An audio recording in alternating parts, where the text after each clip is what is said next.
वालेकुम सलाम, मेरा नाम मुस्तफा है।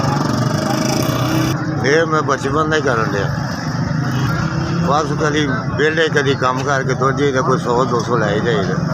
हाँ जी, माड़ा बंदा हूँ, बस मजदूरी करना, वक्त पास करना, सारी जिंदगी इत्थे कर छड़ी अड्डे ते। किराए के मकान इत्थे मैं मजदूरी करना तो खाना वा बस। मैं बहुत माड़ा बंदा वा, मजदूरी करी दी है, कभी वक्त पास होंदा कभी नहीं होंदा।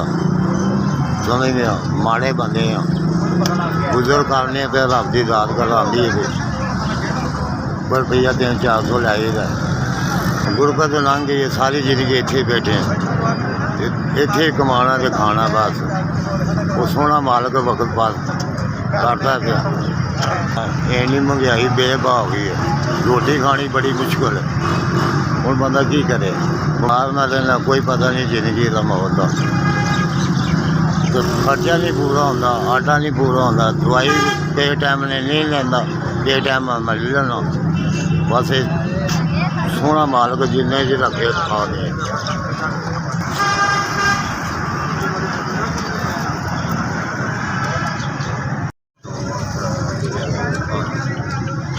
5,000 अल्लाह इन्हों तंदुरुस्ती देवे, अल्लाह इन्हों बहुता देवे, भाई इन्हों खुश रखे, अल्लाह इन्हों तंदुरुस्ती देवे, खुश रहना मेरी नेकी की है बड़ी। अल्लाह इन्हों भरावां तंदुरुस्ती देवे, भैन भरावां आप ही खुश रहन।